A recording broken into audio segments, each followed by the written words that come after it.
aplikasi lain yang kita sudah set sekian, misalnya yang suka Photoshop misalnya dibuat dulu halamannya sekian kali.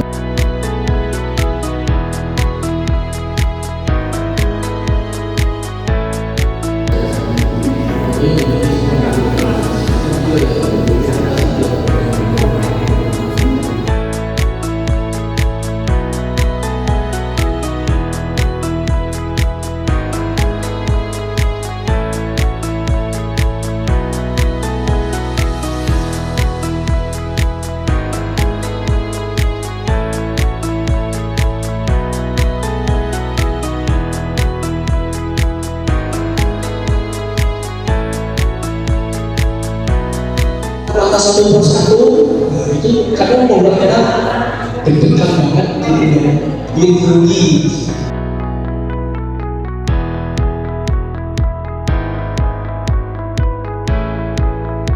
Saya Vizi Andriani. Sebenarnya kalau intonasi itu tergantung pesan yang mau kita sampaikan itu seperti apa. Biasanya intonasi itu kita gunakan untuk penekanan ya pada satu informasi, umpamanya kita menganggap penting informasi tersebut, ada penekanannya. Nah, penekanannya itu tergantung kalau informasi itu sifatnya pertanyaan atau sifatnya empower atau memberi motivasi, itu mungkin intonasi akan lebih tinggi gitu. Tapi pada saat kita menyampaikan alur atau isi pesan dan sebagainya, itu biasanya kita akan mix antara tinggi, rendah dan sebagainya. Tapi pada saat kita ada penekanan kita itu sifatnya seperti empati atau kesedihan atau bahkan sifatnya kayak terkait dengan bujukan dan sebagainya, mungkin kita akan sedikit menurunkan intonasi tadi gitu. Nah, sementara kalau jeda itu biasanya kita gunakan itu untuk kalau kita baru menyampaikan sebuah informasi nih dan informasi itu penting gitu ya, kita harus kasih jeda dulu nih sebelum kita menyampaikan informasi berikutnya. Kenapa? Karena yang namanya informasi penting itu kan harus dicerna. Jadi jeda itu digunakan untuk kita memberi waktu kepada audiens itu untuk mencerna pesan yang sebelumnya sudah kita sampaikan gitu. Jadi pesan pentingnya itu nggak sia-sia gitu, nggak lewat gitu aja. Biasanya gini sih, kalau inti dari pada saat kita mau berbicara di depan publik, kita tuh kuasai materi gitu ya. Itu hal yang kayaknya wajib gitu.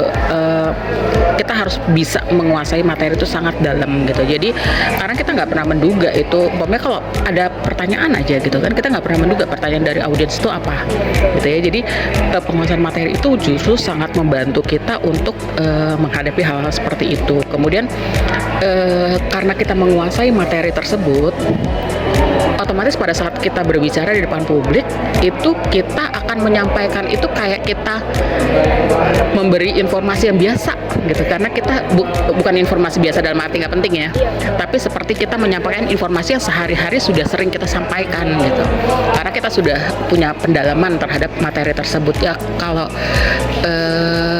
samalah kayak orang marketing butuh product knowledge dan sebagainya supaya mereka bisa menjelaskan kepada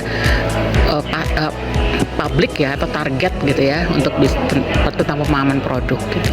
Hal seperti itu sih. Jadi learning by doing, jadi semakin sering kita lakukan semakin kita terbiasa. Oh, audiens tidak responsif itu kan bisa macam-macam ya. Bisa itu karena cara kita yang nggak menarik. Itu kalau seperti itu kita harus bisa ngelihat sendiri nih, yang tidak responsif itu dia sendiri atau semua audiens gitu ya. Kalau semua audiens seperti itu berarti ada di kita nih masalahnya. Ya entah itu cara kita menyampaikan, cara atau materi kita yang tidak menarik, atau ya kitanya, intinya kita harus melihat diri kita ini yang salah nih apa ya. Atau bisa juga kita berpikir mereka lagi ngantuk ya, kayaknya kita harus ice breaking atau gimana gitu ya, atau kita berusaha untuk naikin mood mereka dengan cairin suasana gitu ya. Tapi kalau cuma satu orang dari semua, bisa jadi umpamanya dia lelah atau capek gitu ya.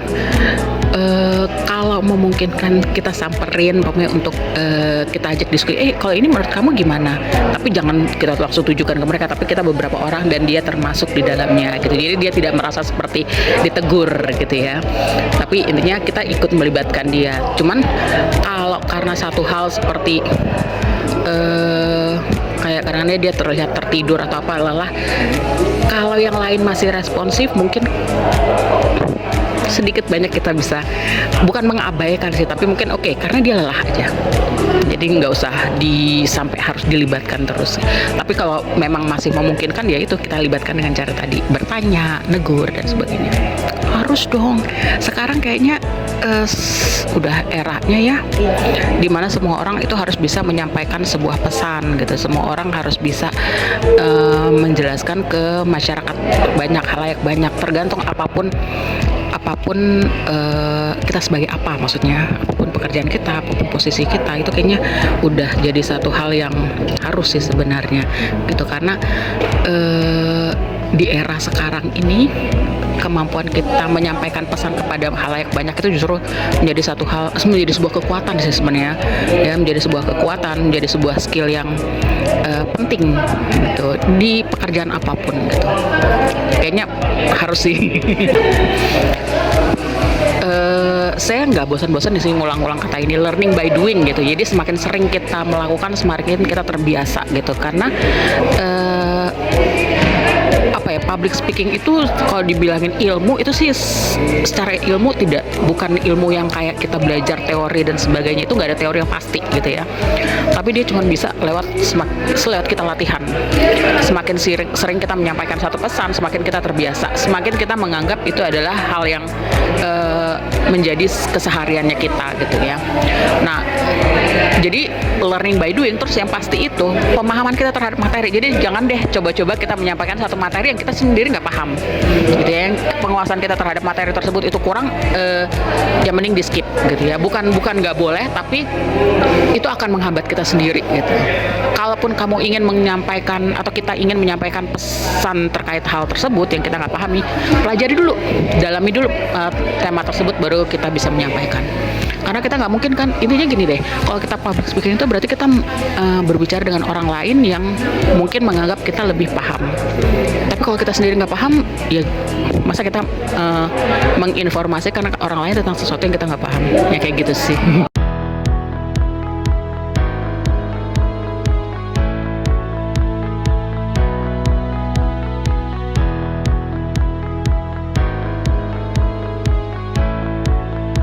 Saya dengan Ida dari Petra Anggrek, Kelurahan Bintaro, Jakarta Selatan. Berkomunikasi dengan media sosial itu gampang-gampang susah. Tapi ketika kita dengan media sosial, kita sampaikan kegiatan kita yang positif supaya masyarakat bisa mengetahui apa kegiatan kita pada hari itu. Bahkan bisa mengajak masyarakat untuk berbuat kebaikan juga seperti yang kita lakukan. Bahkan pada hari ini kita berkegiatan dengan Kampus Mustopo, kita menerima pembelajaran, itu pun akan menjadi bermanfaat buat kita dan mungkin orang lain yang membaca atau melihatnya. Iya, sangat mempengaruhi karena dengan media sosial kita bisa berinteraksi dengan orang lain yang sebelumnya kita tidak kenal, tapi kita ambil pembelajaran yang paling baik dan juga benar. Terlepas dari itu, kita juga harus selalu mengetahui apa yang harus kita pelajari atau kita ketahui dari media sosial. Iya, sangat berkontribusi karena setiap kegiatan tanpa adanya share atau media sosial tidak diketahui oleh masyarakat luas. Artinya dengan media sosial, masyarakat yang ingin menggunakan Airpetra atau ingin tahu tentang kegiatan di Airpetra atau mungkin ingin berbagi di Airpetra bisa melaksanakan karena melihat dari media sosial yang sudah kita share tersebut.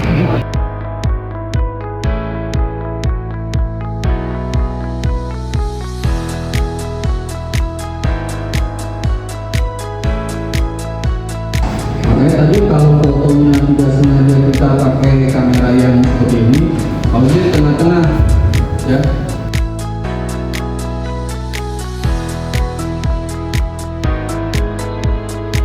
Saya Rohim Agustani bin Hamdani dari Airpetra Melati Indah, Kelurahan Kapuk, Kecamatan Cengkareng.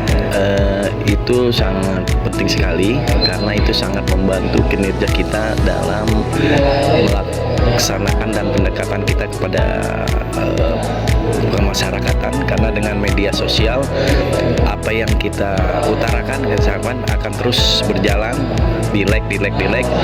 Kalau yang bersifat positif, alhamdulillah sangat berkembang sekali. Tapi kalaupun ada yang negatif buat acuan, kita akan merubah keadaan seperti yang akan lebih baik lagi. Manfaat manfaat yang terbesar salah satunya kita jadi menginformasikan bahwa di setiap wilayah ada tempat fasilitas yang dikatakan yang sudah disiapkan oleh pemerintah untuk kalangan orang banyak, untuk masyarakat. Karena RPTRA diciptakan dari masyarakat untuk masyarakat. Jadi manfaatnya sangat luar biasa karena sudah banyak contohnya dengan adanya RPTRA, masyarakat sekitar yang ada yang sudah pakai fasilitas RPTRA sangat terbantu sekali dan sangat menguntungkan dalam hal contohnya arisan keluarga, ada acara anak-anak belajar yang rumahnya mungkin nggak memadai, bisa pakai fasilitas yang ada di RPTRA. Oh iya, sangat membantu sekali, sangat membantu karena dengan adanya media sosial kita bisa nge-forward, bisa memfollow up ke masyarakat tentang pendidikan, tentang pentingnya RPTRA ada di wilayah kita masing-masing. Ya, jadi sangat terbantu sekali untuk masyarakat. Kalau bisa, kalau memang ada anggarannya lagi, bisa diciptakan RPTRA yang baru karena sangat luar biasa. Karena kan ada beberapa kelurahan yang belum ada RPTRA-nya Kak. Itu deh. Jadi beliau juga sangat mengharapkan. Tapi karena terbatasnya anggaran mungkin, penting ingat jaga ibadah sholat. Allah akan jaga kita, oke? Assalamualaikum warahmatullahi wabarakatuh.